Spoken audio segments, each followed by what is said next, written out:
Assalamualaikum warahmatullahi wabarakatuh. Perkenalkan, saya Nur Hayati. Jadi dalam video ini saya akan menjelaskan bagaimana teori semiotika yang dipakai oleh Muhammad Arfon, salah satu reformis atau pembaharu Islam yang sangat terkenal atau yang menjadi topik pembahasan kita pada kali ini.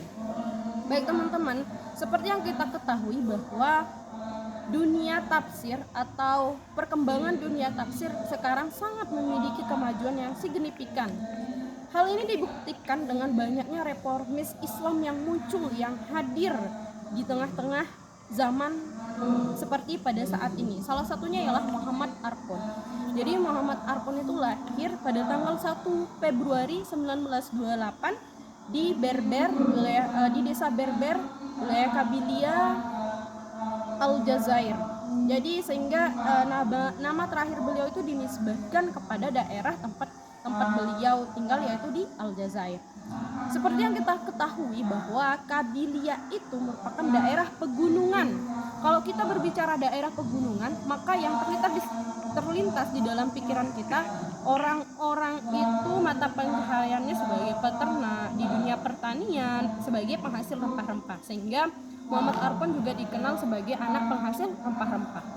Tetapi di balik background keluarganya sebagai penghasil rempah-rempah, ternyata keilmuan yang beliau miliki sangat tinggi, sehingga beliau sangat berpengaruh pada zaman saat ini, khususnya di dunia penafsiran.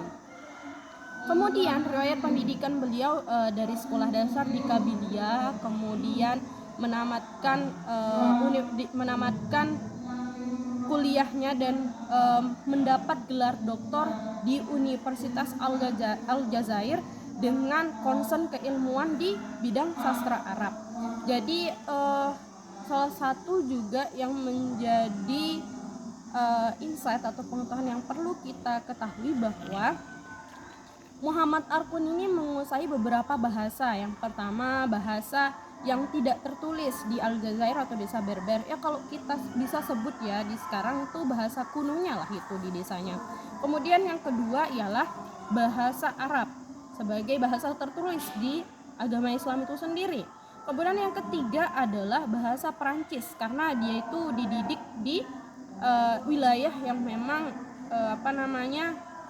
di wilayah yang kebarat-baratan, sehingga inilah yang nanti akan mempengaruhi pemikiran dari si Muhammad Arfon ini. Nah, itu beberapa bahasa yang dikuasai oleh Muhammad Arfon, sehingga bisa juga menjadi poin positif atau poin tambahan kenapa beliau bisa menjadi seorang reformis Islam. Selain itu, seperti kita ketahui, keilmuan yang beliau miliki sebagai seorang pembaharu dalam Islam sangat berpengaruh bagi dunia penafsiran pada saat ini.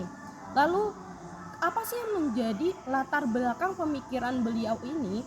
Ternyata teman-teman, di dalam makalah saya juga jelaskan dan saya paparkan bahwa yang menjadi latar belakang atau kegelisahan anxiety dari Muhammad Arfon ini sehingga muncul pemikiran beliau ialah karena beliau berpikir bahwa hidup ini atau kehidupan di sekitar lingkungan beliau itu terlalu banyak dikotomi dari masyarakat setempat.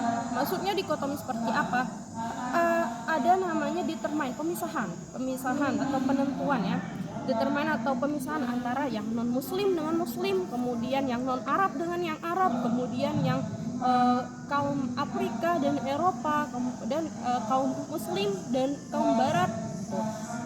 Determinan atau pengelompokan dikotomi seperti itu membuat kita itu tidak pernah menyatu sebagai masyarakat, sebagai orang yang memang hidupnya itu harus satu sebenarnya teman-teman. Jadi itulah yang membuat kegelisahan di dalam pemikiran si Muhammad Arfon ini. Kenapa kita harus ada dikotomi? Kenapa kita harus ada pemisahan seperti itu? Padahal kita itu semua satu sama lain itu nyatu, harus unity gitu, jangan saling menjatuhkan satu sama lain. Itulah yang menyebabkan kita saat ini ya, generasi umat Islam khususnya saat ini menjadi generasi yang mungkin terbilang konservatif, karena kita ini masih mempercaya atau mengimplementasikan dikotomi seperti itu di dalam kehidupan kita sehari-hari. Baik, Lanjut ya teman-teman, dari latar belakang pemikiran tersebut maka muncullah pemikiran beliau dalam dunia penafsiran disebut dengan teori semiotika. Jadi inilah yang menjadi teori fenomenal ya dari Muhammad Arqon sendiri. Dia itu mengambil teori tersebut terinspirasi dari dua tokoh dari Amerika dan Eropa. Yang pertama Charles itu dari Amerika, kemudian Ferdinand de Saussure itu dari Eropa. Kemudian yang dua ini menjadi inspirasi bagi si Muhammad Arqon untuk menerapkan konsep teori semiotika dalam Al-Quran.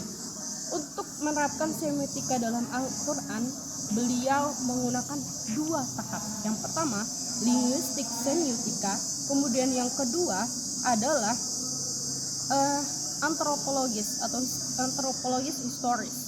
Yang pertama itu linguistik semiotika. Seperti yang kita ketahui bahwa semiotika itu ialah mempelajari tanda-tanda di dalam suatu kehidupan ya. Kalau sebenarnya secara sederhana semiotik itu tanda-tanda, maksudnya ya, tanda-tanda di dalam kita menafsirkan atau meneliti sesuatu, sehingga setiap sesuatu itu meneliti tanda-tanda yang nantinya bisa kita tarik kesimpulan untuk mengambil suatu fatwa atau hukum. Jadi secara sederhana semiotika dalam Al-Quran itu ialah ilmu yang mengkaji tanda-tanda yang terdapat di dalam Al-Quran. Nah, fokus pembahasan kita pada kali ini adalah surat Al-Fatihah. Kenapa sampai saya mengambil surat Al-Fatihah itu sendiri? Karena memang dari Muhammad Arqon sendiri menafsirkan atau mengimplementasikan teori semiotika itu berawal dari surat Al-Fatihah. Kenapa? Karena kalau mengutip dari perkataan Hasan Al-Basri bahwa pembelajaran dalam atau ilmu dalam surat Al-Fatihah itu semuanya mencakup surat Al-Fatihah itu mencakup semua ajaran syariat yang terdapat di surat-surat lainnya. Kayak surat Al-Fatihah ini seperti induknya Al-Quran. Jadi barang siapa yang memahami Al-Fatihah itu sendiri, maka dia itu sudah memahami semua yang terdapat di dalam Al-Quran itu sendiri. Sehingga Muhammad Arqon memilih fokus kajiannya yang pada pertama itu di surat Al-Fatihah. Kemudian untuk menerapkan linguistik semiotika ada beberapa tahap yang dilakukan oleh si Muhammad Arqon ini. Yang pertama ada determinan isim makrifah, kemudian kata ganti dan kata sifat. Bahwa di dalam Al-Quran surat Al-Fatihah itu banyak menggunakan determinan, kata ganti dan kata sifat yang yang orientasinya kembali kepada Allah Subhanahu wa taala. Fa'il yang digunakan di dalam surat Al-Fatihah itu kembali kepada Allah Subhanahu wa taala. Kemudian yang kedua itu ada sintaksis juga teman-teman. Ada sintaksis yang digunakan, kemudian ada prominan, itu domir atau kata ganti orang yang terdapat di dalam surat Al-Fatihah itu sendiri. Kemudian selanjutnya ada histori antropologis. Seperti yang secara sederhana antropologis itu ialah ilmu yang mengkaji manusia ya. Jadi harus ada penafsiran yang memang konteksnya itu kembali ke masyarakat itu. Jangan sampai kita menafsirkan sesuatu itu tidak berkaitan dengan masyarakat setempat, karena pada intinya yang melakukan atau menjalani kehidupan itu adalah suatu golongan masyarakat, sehingga jangan sampai itu terlepas dari sisi antropologis dan historis dari masyarakat itu sendiri. Sehingga kesimpulannya dari semua yang saya jelaskan dari teori linguistik semiotika dan historis antropologis itu, kesimpulannya ialah bagaimana